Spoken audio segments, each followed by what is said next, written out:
menyampaikan firman Tuhan, masing-masing kita biarlah kita memiliki visi yang besar. Karena Tuhan kita adalah Tuhan yang besar. Tuhan menaruhkan dalam hati kita masing-masing visi yang besar tersebut. Tidak ada yang mustahil kepada Tuhan dan tidak ada yang mustahil bagi kita yang percaya. Seorang pemuda dalam Alkitab namanya Yusuf, Tuhan menaruhkan dalam hatinya mimpi yang besar.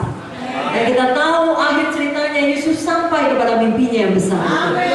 Saudara juga di sini tidak terkecuali, orang tua juga, siapapun kita. Begitu kita lahir baru, adalah Tuhan yang besar itu menaruhkan mimpi atau visi yang besar dalam hati kita. Saya bacakan dulu kisah mengenai Yusuf, bagaimana dia bermimpi menjadi pemimpin atau penguasa. Dalam Kejadian 37 ayat 5, pada suatu kali bermimpilah Yusuf, lalu mimpinya itu diceritakannya kepada saudara-saudaranya. Sebab itulah mereka lebih benci lagi kepadanya. Karena katanya kepada mereka, coba dengarkan mimpi yang kumimpikan ini. Tampak kita sedang di ladang mengikat berkas-berkas gandum, lalu bangkitlah berkasku dan tegak berdiri. Kemudian datanglah berkas-berkas kamu sekalian mengiringi dan sujud menyembah kepada berkasku itu. Lalu saudara-saudaranya berkata kepadanya, apakah kau ingin menjadi raja atas kami? Apakah kau ingin berkuasa atas kami? Jadi makin bencilah mereka kepadanya karena mimpinya dan karena perkataannya itu. Lalu ia memimpikan pula mimpi yang lain yang diceritakannya kepada saudara-saudaranya. Katanya, aku bermimpi pula, tampak matahari, bulan, dan 11 bintang sujud menyembah kepadaku. Setelah hal ini diceritakannya kepada ayah dan saudara-saudaranya, maka ia ditegur oleh ayahnya. Mimpi apa mimpimu itu? Masakan aku dan ibumu serta saudara-saudaramu sujud menyembah kepadamu sampai ke tanah. Maka iri hatilah saudara-saudaranya kepadanya, tapi ayahnya menyimpan hal itu di dalam hatinya. Tahu saudara, mimpinya ini jadi kenyataan.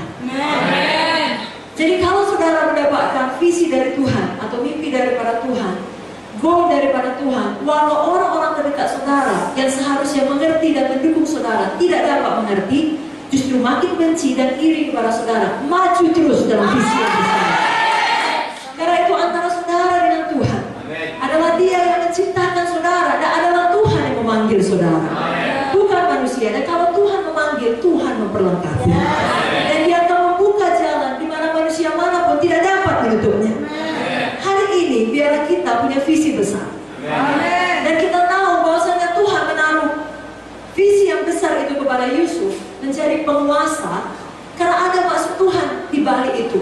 Bukan sekedar supaya saudara-saudaranya sujud menyembah kepadanya, tidak, tapi supaya Yusuf telah menjadi penyelamat bagi keluarganya, bahkan penyelamat bagi seluruh bangsa Israel, bagi seluruh umat Tuhan. Jadi Tuhan, Dia Alfa dan Omega, Dialah yang awal dan yang akhir. Dia Maha tahu, Dia tahu apa yang akan terjadi di masa yang akan datang. Dan Dia tahu dunia akan dilanda kelaparan, termasuk umatnya bangsa Israel. Dan Dia telah tetapkan, Dia telah pilih, Dia telah panggil Yusuf untuk menyelamatkan bangsanya, termasuk keluarganya dari kelaparan itu. Sebabnya Dia tanamkan di dalam hatinya sejak muda ada mimpinya menjadi penguasa. Saudara pun, Tuhan tahu masa depan kita. Tuhan tahu masa depan saudara. Jadi visi saudara janganlah sekedar supaya sukses, terkenal, ya, banyak duit atau semacam itulah seperti yang dimimpikan oleh orang-orang dunia ini. Tetapi kenali maksud Tuhan di balik itu, yakni di dalam kesuksesan saudara, di dalam mimpi saudara atau visi saudara yang besar itu, Tuhan mau saudara menjangkau lebih banyak jiwa bagi Yesus.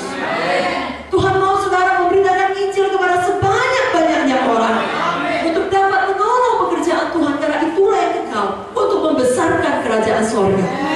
Jadi dimanapun Tuhan menempatkan saya dan saudara 5 tahun dari sekarang, 10 tahun dari sekarang, atau sebelum Yesus datang, berapa tahun pun dari sekarang, apakah nanti saudara ditempatkan Tuhan di kantor pemerintahan atau di bidang swasta, atau saudara menjadi businessman, businesswoman, atau sebaliknya saudara menjadi hamba-hamba Tuhan, pendeta-pendeta, dimanapun Tuhan menempatkan saudara, biar saudara mengerjakan visinya Tuhan di dalam saudara.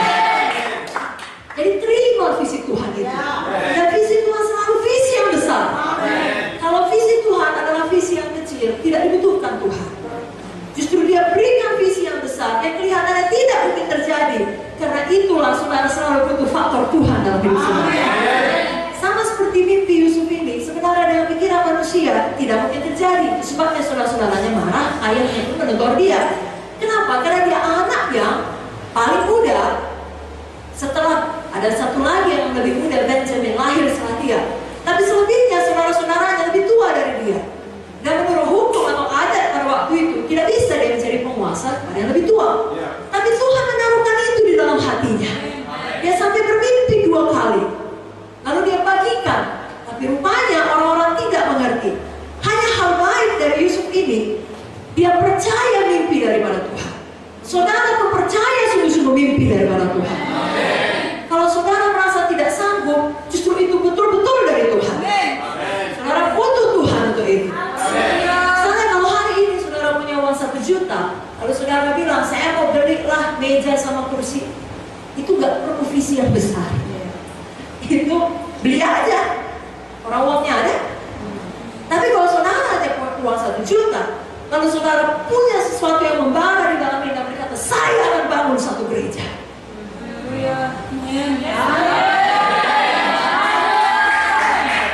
Itu butuh tangan Tuhan. Tapi kerjakan seperti Ibu Mote bilang, setiap perkara kecil.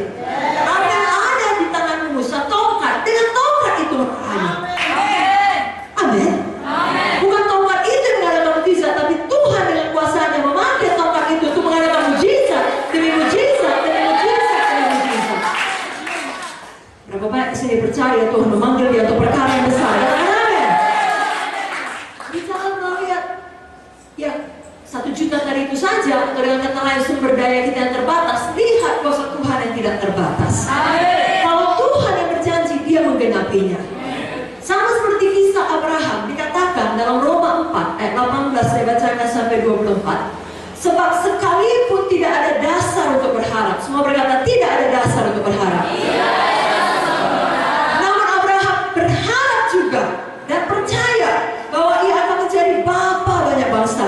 Menurut yang telah difirmankan, demikianlah banyaknya nanti keturunanmu. Imannya tidak menjadi lemah, walau ia mengetahui bahwa tubuhnya sudah sangat lemah. Karena usianya telah kira-kira 100 tahun dan bahwa rahim Sarah telah tertutup.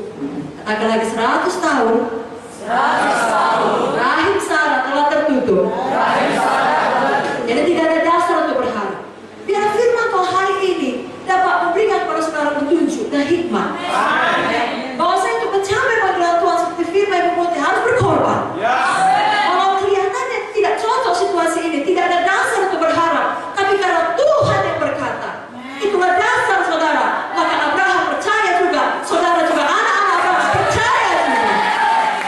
Usianya 100 tahun, rahim Sarah telah tertutup, tapi bagi mereka Ishak dilahirkan. Dan lebih daripada itu, kita semua adalah anak-anak Abraham.